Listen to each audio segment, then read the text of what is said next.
आज हम शुरू करेंगे कक्षा 12 जिसका चैप्टर 4 है गतिमान आवेश और चुंबकत्व। जो इसके 3 चैप्टर हैं उसमें जो चैप्टर नंबर 1 और 2 ये भी आवेश से संबंधित है, लेकिन इसमें जो आवेश होता है वो होता है स्थिर। जो चैप्टर नंबर 1 और चैप्टर नंबर 2 है इसमें आवेशों के बारे में जो हमने अध्ययन किया था उसमें आवेश जो है वो स्थिर अवस्था में था, अर्थात उसमें गतिमान नहीं था। लेकिन जैसे हम चैप्टर नंबर 3 के अंदर जाते हैं विद्युत धारा, इसमें जो आवेश है वह गतिमान हो जाता है, अर्थात गति करने लग जाता है। अब जो चैप्टर नंबर 4 है 4, इसके अंदर हम पढ़ेंगे कि जो आवेश है अगर वो गतिशील है तो गतिशील होने के कारण वह कौन सा क्षेत्र उत्पन्न करेगा। तो जब भी अगर आवेश गतिमान होता है तो वह चुंबकीय क्षेत्र उत्पन्न करता है, तो वह चुंबकीय क्षेत्र को उत्पन्न करेगा। अगर कोई स्थिर आवेश होता है, Q जो है स्थिर आवेश है, तो यह कोई भी अगर आवेश स्थिर होता है तो वह अपने चारों ओर विद्युत क्षेत्र को उत्पन्न करता है, वह अपने चारों ओर विद्युत क्षेत्र को उत्पन्न करता है। यदि जो आवेश है अगर Q वह एक समान चाल से अगर गतिशील है, एक समान चाल से गतिशील है, तो वह अपने चारों ओर चुंबकीय क्षेत्र को उत्पन्न करेगा, चुंबकीय क्षेत्र को उत्पन्न करेगा। यानी कि इस चैप्टर के अंदर जो हम पढ़ेंगे वह जो आवेश होगा इसमें वह गतिशील होगा, जिसके कारण उसमें चुंबकीय क्षेत्र का निर्माण होगा। तो आइए शुरू करते हैं। अब जो यहाँ पर एक वैज्ञानिक के बारे में पढ़ेंगे जिसका नाम था ओरस्टेड। ओरस्टेड जो है वो अपने लैब के अंदर एक प्रयोग कर रहे थे, यानी कि प्रयोग तो कुछ और कर रहे थे लेकिन उसको रिजल्ट कुछ और मिल गया था, अर्थात उनको जो वहाँ पर स्थितियाँ मिली वो कुछ और थी। तो जैसे अगर अपने मेज पर जैसे सामान रखे हुए थे, एक चालक रखा हुआ था और उसके अंदर विद्युत धारा प्रवाहित कर रहे थे, तो वो खोज तो कुछ और रहे थे लेकिन गलती से वहाँ पर उस चालक के पास एक चुंबकीय सुई रखी हुई थी, और जैसे ही उस चालक के अंदर विद्युत धारा प्रवाहित करते हैं तो चुंबकीय सुई में थोड़ा सा विक्षेप आ जाता है। और उन्होंने यह देखकर उन्हें आश्चर्य हुआ कि यह कैसे हुआ। तो उन्होंने सोचा कि शायद हो सकता है ऐसे ही हो गया होगा, तो फिर उसने विद्युत धारा प्रवाहित करना बंद कर दिया। तो जैसे बंद किया तो उन्होंने देखा कि जो विक्षेप था वो वापस शून्य पर आ गया, पहले वाली स्थिति में आ गया। फिर उसने वापस ऑन किया और वापस ऑन करने पर देखा कि यह सुई वापस विक्षेपित हो गई। तो इस तरीके से वहाँ पर उन्होंने एक प्रयोग किया और जिन्होंने यहाँ पर अनेक जानकारियाँ जुटाई। वही प्रयोग हम यहाँ पर देखेंगे। हम देखते हैं ओरस्टेड का प्रयोग। तो ओरस्टेड ने क्या किया कि सबसे पहले एक चालक तार लिया, एक चालक ले लिया A और B, चालक ले लिया A B। अब इसको उन्होंने एक बैटरी से जोड़ दिया और इसको ऑन और ऑफ करने के लिए एक कुंजी से जोड़ दिया, कुंजी इनकी स्विच, इसको ऑन या ऑफ करने के लिए वह स्विच से जोड़ देते हैं और यहाँ पर धारा नियंत्रक लगा देते हैं। ठीक है। अब यहाँ से देखो ये बैटरी का जो प्लस सिरा होगा और ये बैटरी का माइनस सिरा होगा, और ये हम देख चुके हैं कि जैसे अगर हम स्विच को ऑन करते हैं परिपथ में विद्युत धारा प्रवाहित होने लग जाती है, और इस परिपथ के अंदर जो विद्युत धारा की दिशा होती है वह हमेशा बैटरी के प्लस टर्मिनल से बैटरी के ऋण टर्मिनल की ओर होती है। अर्थात जैसे ही अगर हम इस स्विच को ऑन करेंगे तो यहाँ पर जो विद्युत धारा की दिशा होगी वह प्लस से बाहर निकलेगी और चालक के अंदर ए से बी की ओर। तो चालक के अंदर जो धारा की दिशा है वह है ए से बी की ओर है और वापस आ जाती है ऋण टर्मिनल पर। तो ये है विद्युत धारा की दिशा। तो चालक तार के पास उन्होंने रखा चुंबकीय सुई, जिसको अंग्रेजी में हम कंपास भी कहते हैं। कंपास हम लोगों ने, आप लोगों ने देखा भी होगा। यह दिशा को व्यक्त करता है NS E और W, नॉर्थ साउथ ईस्ट और वेस्ट। अब इसके अंदर एक सुई होती है ऐसे, इस तरीके से, और एक सुई पर ऐसे आगे वाले भाग पर कलर किया होता है, और यह जो सिरा है वह हमेशा N की तरफ इंगित रहता है, वो उत्तरी ध्रुव को बताता है। तो ये चुंबकीय सुई यहाँ पर रखी हुई थी और हम मान लेते हैं N की तरफ है ये, इस तरीके से। अच्छा, जब हम इसमें विद्युत धारा प्रवाहित नहीं करते हैं, विद्युत धारा इसके अंदर प्रवाहित नहीं करते हैं, तो ये जो चुंबकीय सुई है यह इस वापस जो अपनी पूर्व अवस्था में है उसी में रहेगी। जैसे अगर विराम अवस्था में यहाँ पर है N की तरफ तो ये यहीं पर ही रहेगी। लेकिन जैसे ही इसमें हम विद्युत धारा प्रवाहित कर देते हैं, अगर हम एक और डायग्राम बनाएं यहाँ से, ये A से लेकर B है,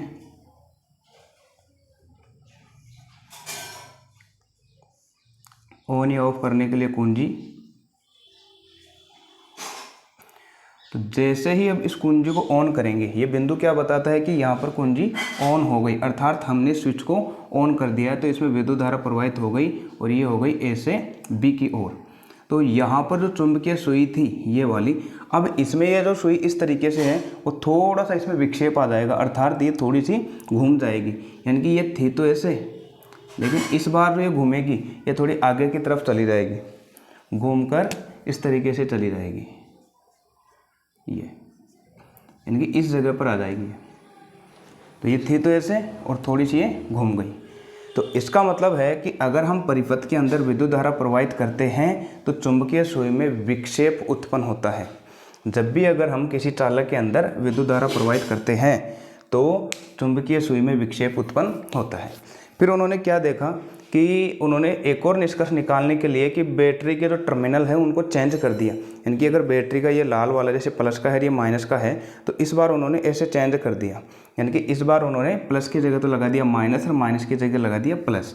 तो इस बार जो ये चालक है ये तो ए से बी की ओर है, हमारे पास ये चालक है ए बी, लेकिन इस बार इनको चेंज कर दिया, यानी कि पहले आएगा माइनस का और फिर है प्लस का, और यहाँ पर कुंजी के है ऑन या ऑफ करने के लिए, और फिर इस परिपथ को हम जोड़ देते हैं।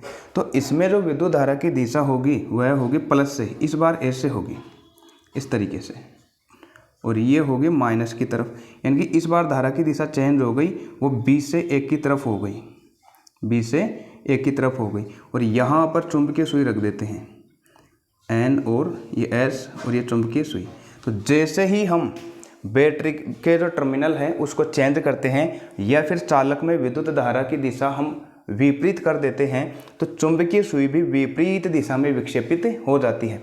अब देखो, जब विद्युत धारा अगर इसमें ए से बी की तरफ थी, विद्युत धारा इसमें ए से बी की तरफ थी, तो यह जो चुंबकीय सुई है ये ऐसे दाईं ओर विक्षेपित हो गई थी, लेकिन जैसे हम विद्युत धारा की दिशा बदल देते हैं तो चुंबकीय सुई भी विपरीत दिशा में विक्षेपित हो जाएगी, अर्थात अब ये ऐसे बाईं तरफ विक्षेपित हो जाएगी इस तरीके से, ये वाले।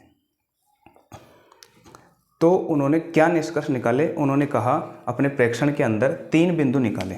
3 बिंदु कौन कौन से हैं प्रेक्षण के अंदर?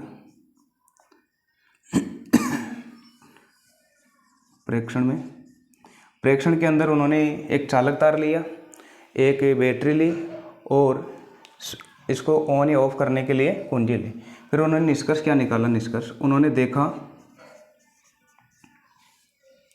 नंबर 1 कि जब चालक के अंदर विद्युत धारा प्रवाहित नहीं होती तो चुंबकीय सुई में भी कोई विक्षेप उत्पन्न नहीं होता। यह पहला निष्कर्ष हो जाएगा। जब किसी भी चालक के अंदर विद्युत धारा प्रवाहित नहीं होती तो उस चुंबकीय सुई में कोई भी विक्षेप उत्पन्न नहीं होता है। यह तो था पहला। नंबर 2 है, यदि किसी चालक के अंदर विद्युत धारा प्रवाहित होती है तो चुंबकीय सुई में भी विक्षेप उत्पन्न होता है। यदि किसी चालक के अंदर विद्युत धारा प्रवाहित होती है तो चुंबकीय सुई में भी विक्षेप उत्पन्न होता है। यह है इसका दूसरा। नंबर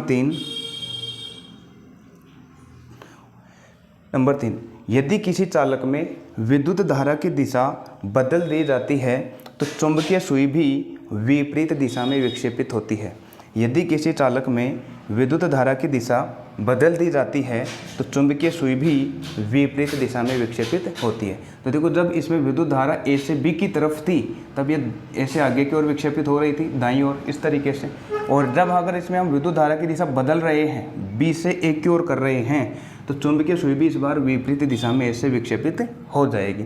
तो ये 3 बिंदु थे, और 3 बिंदु के आधार पर फिर उन्होंने क्या बताया कि यदि किसी चालक तार में विद्युत धारा प्रवाहित की जाती है, यदि किसी चालक तार में विद्युत धारा प्रवाहित की जाती है तो गतिमान आवेश के कारण इस चालक के चारों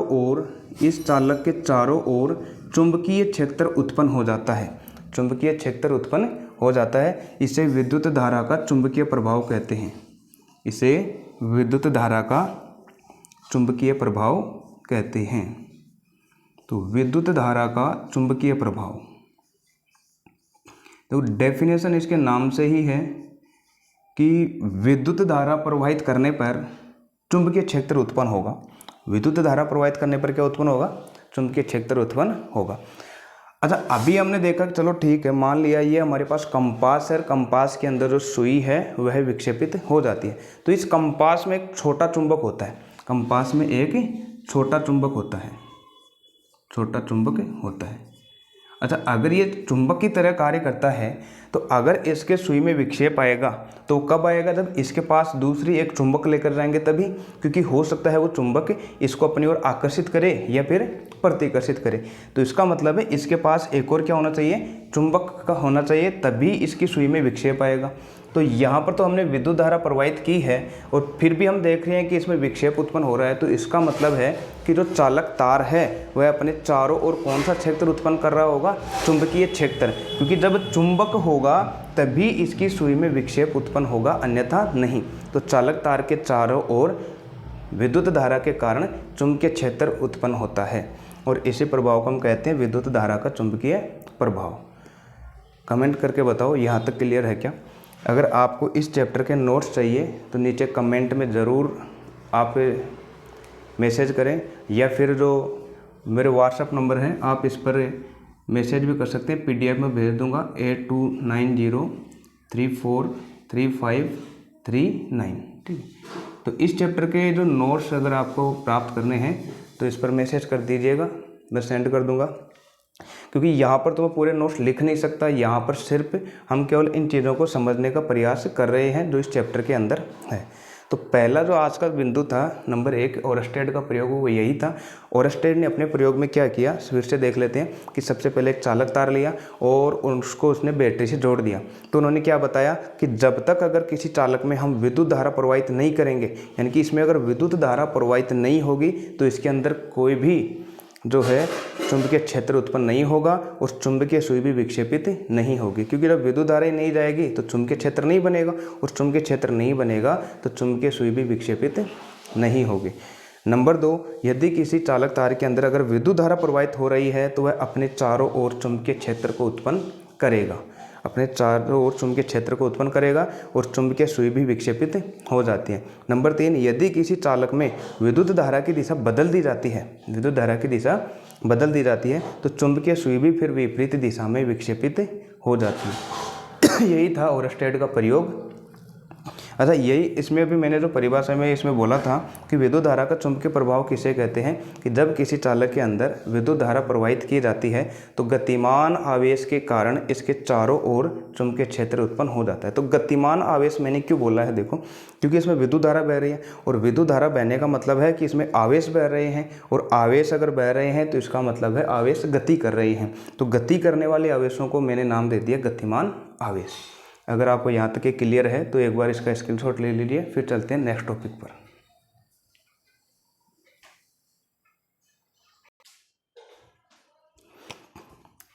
अगला टॉपिक है चुंबकीय बल। अब चुंबकीय बल क्या होता है इसको हम समझते हैं। मान लेते हैं हमारे पास पहले से एक उत्पन्न चुंबकीय क्षेत्र है और चुंबकीय क्षेत्र को हम प्रदर्शित करते हैं B से, चुंबकीय क्षेत्र को प्रदर्शित करते हैं B से।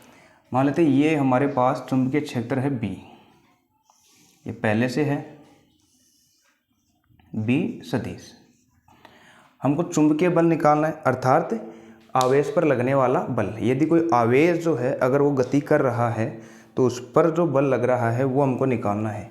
और हम मान लेते हैं ये हमारे पास एक आवेश है Q, ये हमारे पास एक आवेश है Q, और ये जो Q आवेश है इस चुंबकीय क्षेत्र में V वेग से गति कर रहा है, V वेग से गति कर रहा है। मान लो अगर चुंबकीय क्षेत्र इस तरीके से है, पहले से हमारे पास चुंबकीय क्षेत्र रेखाएं बहुत सारी जा रही है और इसमें से एक आवेश ये ऐसे जा रहा है, आवेश इस तरीके से आगे जा रहा है। तो ये जो है चुंबकीय क्षेत्र के साथ जो आवेश है वह इसके साथ थीटा कोण बना रहा है। यानी कि ये अगर आवेश इस तरीके से जा रहा है और चुंबकीय क्षेत्र हमारे पास आगे की तरफ है तो ये यहाँ पर जो इसके साथ कोण बना रहा है वो है थीटा, वो है थीटा, क्योंकि सभी के साथ समांतर है। अगर समांतर है तो कोण बनेगा थीटा, यहाँ पर भी थीटा बनेगा। ठीक, तो मान लेते हैं हमारे पास पहले से कोई एक उत्पन्न चुंबकीय क्षेत्र है जो कि इधर जा रही है, इसमें इधर, और इधर से कोई आवेश आया है और आवेश इस तरीके से जा रहा है, थीटा कोण बनाते हुए इस तरीके से जा रहा है और जिसका वेग है v। v सदिश क्यों लगाया, क्योंकि वेग जो है वो सदिश राशि होती है और चुंबकीय क्षेत्र भी सदिश राशि होती है। अब ये जो आवेश इसमें जाएगा तो ये जो चुंबकीय क्षेत्र है इस पर बल भी लगाएगा, क्योंकि ये चुंबकीय क्षेत्र में से होकर जाएगा तो चुंबकीय क्षेत्र के द्वारा इस आवेश पर लगेगा बल। और यही हमको निकालना है कि ये जो चुंबकीय क्षेत्र है इस आवेश पर कितना बल लगा रहा है, कितना बल लगा रहा है। तो देखो ये जो आवेश है इसका जो वेग है वो है v सदिश, और v सदिश जो है और इस b के साथ यहाँ पर कोण बना रहा है थीटा। v सदिश b के साथ कोण बना रहा है थीटा। और कक्षा 11 में ये हमने पढ़ लिया था कि अगर कोई भी जो घटक है, अगर इनके बीच में जैसे मान लो अगर एंगल थीटा बन रहा है और ये है b सदिश, अगर यहाँ पर कोण बन रहा है और ये है v सदिश, अगर v सदिश को अगर हम दो घटकों के अंदर तोड़ेंगे, वेग v को यदि हम दो घटकों के अंदर तोड़ेंगे तो एक तो अक्षीय घटक आएगा और एक निरक्षीय घटक आएगा। तो अक्षीय घटक तो यही हो जाएगा और एक निरक्षीय घटक आएगा ये वाला। ये है कक्षा 11 की बातें। अब हमेशा हमने ये भी पढ़ा है कक्षा 11 के अंदर कि जो थीटा वाला है हम तोड़ रहे हैं इस v को, ये भी ध्यान रखना, इस v को हम तोड़ रहे हैं। तो v जो है अगर जो एंगल थीटा बना रहा है तो थीटा के साथ हमेशा कोस के साथ टूटता है। v जो है थीटा जो है वो हमेशा किसके साथ आएगा, कोस थीटा के साथ आएगा। थीटा क्या बनाता है, कोस, और बिना थीटा वाला क्या बनाता है, साइन। तो ये v वाला जो ये घटक होगा वो होगा v साइन थीटा, वो होगा v साइन थीटा। ये क्लियर है। ये कक्षा 11 की बातें हैं कि यदि कोई भी हमारे पास अगर कोई ऐसा घटक है जो इसके साथ अगर थीटा कोण बना रहा है, इसके साथ यदि थीटा कोण बना रहा है तो थीटा वाला तो टूटता है कोस के साथ, और बाकी जो ये बिना थीटा वाला है ये टूटता है साइन के साथ। इतना हमको ध्यान रखना है क्योंकि ये बहुत बार काम भी आएगा कि ये जो थीटा है ये कोस के साथ टूटेगा। ये देखो कोस वाली लाइन, तो कोस हो गया v कोस थीटा, और अब ये जो है v इसके साथ यहाँ पर कोई कोण नहीं है, ये टूटेगा साइन के साथ, तो v साइन थीटा। यानी कि v को हमने दो भागों में तोड़ दिया, v कोस थीटा और एक v साइन थीटा। अर्थात अब जो है हमें इस v की कोई ज़रूरत नहीं है एक बार के लिए, क्योंकि हमने इसको घटकों में तोड़ दिया, हमने इसको घटकों के अंदर तोड़ दिया। तो ये हो गया v कोस थीटा इधर, v सदिश जिधर है उधर ही आपका v कोस थीटा होगा और इसके लंबवत होगा v साइन थीटा। अब देखो यहाँ से यदि इस v को मैं दो घटकों के अंदर तोड़ूंगा तो इधर क्या बनेगा मेरे पास, इधर वाला तो बनेगा इसी की दिशा में, ये बनेगा v cos theta, v cos theta, और इसके लंबवत ये वाला बनेगा v sine theta, v sine theta. यानी कि b सदिश के लंबवत जो घटक है, b सदिश के जो लंबवत 90 डिग्री पर वो है v साइन थीटा, और b सदिश के अनुदिश जो वेग का घटक है वो है v कोस थीटा। क्योंकि ये थीटा अगर है तो ये कोस के अंदर टूटेगा तो ये इसी की दिशा में हो जाएगा v कोस थीटा। अब ये जो हमारे पास वेग दो हो गए, v साइन थीटा हो गया और v कोस थीटा हो गया, तो इस आवेश पर लगने वाला जो बल है वह क्या होगा। देखो पहला जो है, पहला यानी कि ये वैज्ञानिकों ने प्रयोग करके बताया है कि उन्होंने बताया कि इस आवेश पर लगने वाला जो बल है यह एक तो इस आवेश के ही समानुपाती होता है, इस आवेश के ही समानुपाती होता है। अर्थात जैसे जैसे यदि आवेश का मान बढ़ता है तो उस पर उतना ही बल का मान बढ़ेगा, क्योंकि F समानुपाती क्या हो गया Q। यदि Q का मान बढ़ाएंगे तो उस पर F का मान भी बढ़ता जाएगा, ये उन्होंने बताया है। नंबर 2, और किस पर निर्भर करेगा, देखो अब ये जो इस पर आवेश पर जो बल लग रहा है वो इस चुंबकीय क्षेत्र पर भी निर्भर करेगा, अर्थात F समानुपाती B, F समानुपाती B। उन्होंने क्या बताया, यदि हम चुंबकीय क्षेत्र का मान बहुत ज़्यादा बढ़ा देंगे, B का मान अगर और भी ज़्यादा बढ़ा देंगे तो वो आवेश पर और ज़्यादा बल लगाएंगे। अगर मालूम B का मान बहुत कम कर देंगे, जैसे हमारे पास ये दो ही रेखा है तो अगर आवेश एक है तो उस पर कम बल लगेगा। यदि चुंबकीय क्षेत्र रेखाएं हम बहुत सारी हमारे पास, जैसे 100 है आपके पास, 100 गुना कर दिया तो आवेश पर उस बल है वो और भी ज़्यादा हो जाएगा।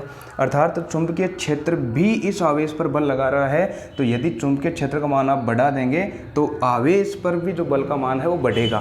अर्थात F समानुपाती किसकी हो जाएगा, B की, क्योंकि यदि हम B का मान बढ़ाएंगे तो बल का मान भी बढ़ेगा। ये हो जाएगा समीकरण नंबर 2। और नंबर 3, और जो F है वो इसी लंबवत घटक के समानुपाती होता है। लंबवत घटक कौन सा है, V साइन थीटा। लंबवत घटक क्यों है, V साइन थीटा। कितने हो गए, समीकरण नंबर 3। और ये V साइन थीटा ही क्यों आया है, अभी जो इसके बाद में एक टॉपिक आएगा वहाँ पर हम देखेंगे चालक पर लगने वाले बल पर कि v साइन थीटा ही क्यों लिया है और हमने v कोस थीटा क्यों नहीं लिया है। तो ये 3 समीकरण हो गई। अगर तीनों को हम मिलाएंगे तो F देखो एक तो हो जाएगा समानुपाती Q, फिर है B और फिर है v sine theta, Q B V sine theta. तो F बराबर क्या आएगा, जब भी अगर हम समानुपाती चिन्ह को हटाते हैं तो एक नियतांक आता है, उस नियतांक को हम एक बार के लिए मान लेते हैं k। इस नियतांक को हम एक बार के लिए मान लेते हैं ये k है, और बाकी ऐसे के ऐसे आएगा Q B V sine theta, Q B V sine theta. अब k बराबर हम एक बार के लिए मान लेते हैं, यहाँ पर 1 रख देते हैं। k बराबर 1 रखने पर तो जैसे ही अगर हम k बराबर 1 रखेंगे तो k की जगह तो 1 हो जाएगा। f बराबर हमारे पास क्या आ जाएगा, यहाँ से f बराबर आ जाएगा Q we B sine theta, Q we B sine theta. अब देखो यहाँ से f बराबर हमारे पास आ गया Q we B sine theta. ये है आवेश पर लगने वाला बल, ये है आवेश पर लगने वाला बल। यदि इसको हम सदिश रूप में लिखें, यदि इसको हम सदिश रूप में लिखें तो सदिश रूप में क्या आ जाएगा, देखो ये जो बल है वह सदिश राशि होती है। तो F सदिश इज इक्वल टू Q अदिश राशि है, इसको बाहर ले लेंगे। V वेग है, यह सदिश राशि है, तो सदिश राशि V सदिश। B कैसी राशि है, सदिश राशि है, चुंबकीय क्षेत्र तो B सदिश। साइन थीटा, और साइन थीटा को हम लिखते हैं क्रॉस से। साइन थीटा को हम कैसे लिखेंगे, क्रॉस से, क्योंकि ये भी हमने कक्षा 11 के अंदर पढ़ा है कि अगर कोई दो राशियों के बीच में क्रॉस का चिन्ह आएगा तो इसका मतलब है जो क्रॉस है वह हमारे पास हमेशा क्या होता है, साइन थीटा बनाएगा। क्रॉस क्या बनाएगा, साइन थीटा बनाएगा, और जो डॉट है वो हमेशा क्या बनाएगा, कोस थीटा। ये चीज़ें भी आपको हमेशा ध्यान रखनी है। यदि आपको कहीं पर अगर क्रॉस दिख रहा है उसका मतलब है साइन थीटा, और डॉट दिख रहा है इसका मतलब है वो है कोस थीटा। तो ये क्यू तो हमारे पास अदिश राशि थी इसलिए हमने इसको बाहर ले लिया। अब बच गई दो राशि v और b। तो v कैसी राशि हमारे पास सदिश है तो v सदिश लगा दिया हमने, और b कैसी राशि है, सदिश है तो लगा दिया। दोनों के बीच में यदि क्रॉस लगा दिया हमने, क्योंकि साइन थीटा के लिए क्या लगाते हैं, क्रॉस। यदि इसको वापस खोलेंगे तो क्या आ जाएगा, क्यू वी b, और क्रॉस के लिए क्या लगा देंगे वापस साइन थीटा। तो f बराबर आ जाएगा हमारे पास f सदिश बराबर q कोष्टक v सदिश क्रॉस b सदिश। तो हमारे पास ये आ गया इसका सदिश रूप। ठीक है, तो इसका मतलब है चुंबकीय बल, किसी भी आवेश पर चुंबकीय क्षेत्र के द्वारा जो बल लगता है, किसी भी आवेश पर चुंबकीय क्षेत्र के द्वारा जो बल लगता है वह क्या होगा, F बराबर q we B sine theta, या q we B sine theta होगा हमारे पास। अच्छा, अब देखो यहाँ से अगर हम इसमें कंडीशन देखें, नंबर 1 केस फर्स्ट के अंदर, नंबर 1 केस फर्स्ट, और केस फर्स्ट में हम देखते हैं यदि थीटा बराबर 0 डिग्री हो, थीटा बराबर क्या हो, 0 डिग्री हो, थीटा बराबर क्या हो, 0 डिग्री हो, यानी कि अगर थीटा बराबर 0 हो तो यहाँ से पहले इसमें हम देखें थीटा की जगह रखेंगे 0 डिग्री। तो F is equal to Q we B sine 0 degree, और साइन 0 डिग्री का मान क्या होता है, 0, और पूरा 0 है तो 0 इससे गुणा होकर बल का मान क्या आ जाएगा, 0 आ जाएगा। तो F का मान क्या आ गया, 0, F का मान क्या आ गया, 0। इसका मतलब है कि यदि हमारे पास आवेश जो है, आवेश अगर वो इस B की दिशा में यदि गति कर रहा है, A की दिशा में गति कर रहा है, B भी इधर है और आवेश भी यदि इधर जा रहा है तो उस पर कोई भी बल नहीं लगेगा, क्योंकि देखो हमने थीटा बराबर क्या लिया है, 0 डिग्री, अर्थात दोनों के मध्य कोण क्या है, 0। जैसे ये चुंबकीय क्षेत्र है वो भी इधर है, ये आवेश है वो भी इधर जा रहा है, तो दोनों के बीच में एंगल 0 डिग्री, और 0 डिग्री बनेगा। तो अब इस आवेश पर इस चुंबकीय क्षेत्र के द्वारा कोई भी बल नहीं लगेगा। दोनों एक दूसरे के क्या हैं, समांतर हैं, दोनों एक दूसरे के क्या हैं, समांतर। जब दोनों एक दूसरे के समांतर हों तो उस आवेश पर कोई भी बल नहीं लगता, ये वाला याद रहेगा। अब देखते हैं number 2 case 2, number 2 case 2। Case 2 में हम क्या देखेंगे कि इस बार थीटा बराबर हम 180 डिग्री ले लेते हैं, थीटा बराबर 180 डिग्री, यानी कि इस बार 180 का मतलब क्या हो गया कि अगर दो हमारे पास ये एक रेखा है, एक रेखा के मध्य जो कोण बन रहा है, पूरी स्ट्रेट लाइन के बीच में जो कोण बनेगा वो बनेगा 180 का। तो अब देखो यहाँ से अगर चुंबकीय क्षेत्र इधर है और आवेश यदि इसकी विपरीत दिशा में इधर आएगा, ऐसे इसके विपरीत दिशा में इधर आएगा, तो इनके बीच में कितने का कोण बन रहा है, तो इनके बीच में बनेगा 180 का, क्योंकि अगर चुंबकीय क्षेत्र इधर है और आवेश अगर इधर आ रहा है तो इनके बीच में बनेगा 180 डिग्री का। तो थीटा बराबर लेंगे हम 180 डिग्री। तो एफ बराबर क्या आ जाएगा, Q we B sine 180 degree. और साइन 180 डिग्री का मान कितना होता है, 0। इसका भी कितना होता है, 0। तो ये पूरा ही मान क्या हो गया, एफ बराबर 0। तो ये भी हमको ध्यान रखना है। और ये है प्रति समांतर, यानी कि समांतर पहले इधर थे, इसके उल्टे इधर है, तो इसको बोलते हैं प्रति समांतर। इसके विपरीत दिशा को क्या बोलते हैं, प्रति समांतर। प्रति समांतर। अब देखो, आवेश यदि उसके समांतर हो या प्रति समांतर हो, दोनों ही स्थिति में उस पर कोई भी बल नहीं लगेगा। दोनों ही स्थिति में उस पर कोई भी बल नहीं लगेगा। अब एक केस और देखते हैं लास्ट। यदि theta is equal to 90 degree हो, केस थर्ड। इस बार थीटा 90 डिग्री है। 90 का मतलब क्या हो गया, यदि चुंबकीय क्षेत्र इधर है और आवेश यदि इस तरीके से जा रहा है ऊपर की तरफ, तो यहाँ पर देखो एंगल कितने का बन गया, 90 डिग्री का। यदि आवेश ऊपर की तरफ जा रहा है और चुंबकीय क्षेत्र इधर है तो एंगल कितने का बन गया, 90 का।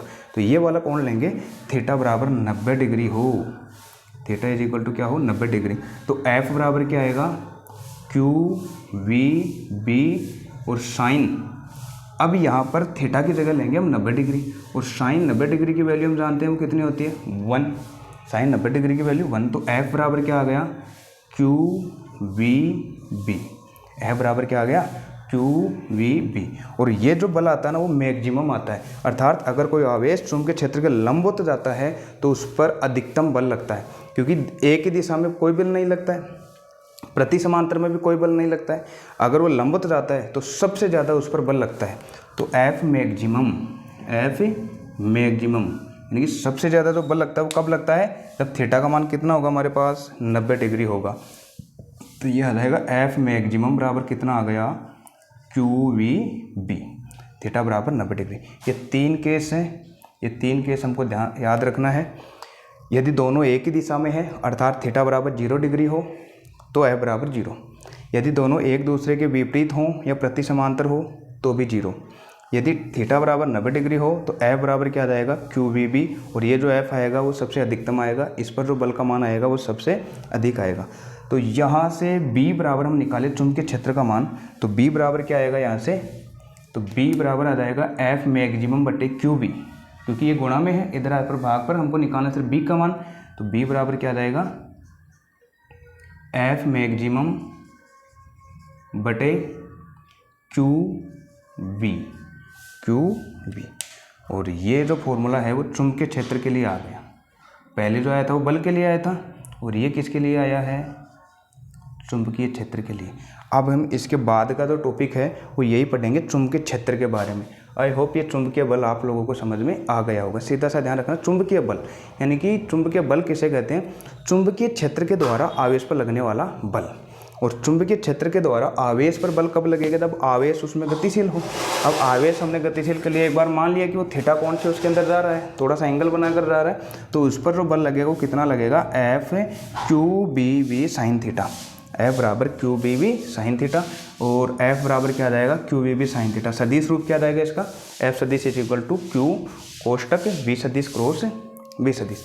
और कल की अब जो क्लास लेकर आएंगे उसमें ये भी देखेंगे कि चुंबकीय क्षेत्र का मान कैसे निकालते हैं और जो बल है उसकी दिशा कैसे निकालती है। हमने ये तो देख लिया कि इसमें ये हमारे पास चुंबकीय क्षेत्र है और इसके अंदर जो है हमारे पास आवेश v वेग से जा रहा है थीटा कोण बनाकर। तो इसमें जो इस पर अगर बल लग रहा है, अब हमने बल का मान तो निकाले, लेकिन बल किधर लग रहा है, वो ऊपर की तरफ लग रहा है, इस पर बाहर की तरफ लग रहा है, अंदर की तरफ लग रहा है, इनकी बल की दिशा हम निकालेंगे कल। अगर ये वीडियो आपको पसंद आए तो वीडियो को लाइक ज़रूर कीजिए, अपने दोस्तों के साथ भी शेयर ज़रूर कीजिएगा और कमेंट करके बताओ कि आपको और कौन से जो चैप्टर है उसमें अगर कोई दिक्कत हो तो पहले वही चैप्टर करेंगे। मिलते हैं नेक्स्ट वीडियो के साथ, तब तक धन्यवाद।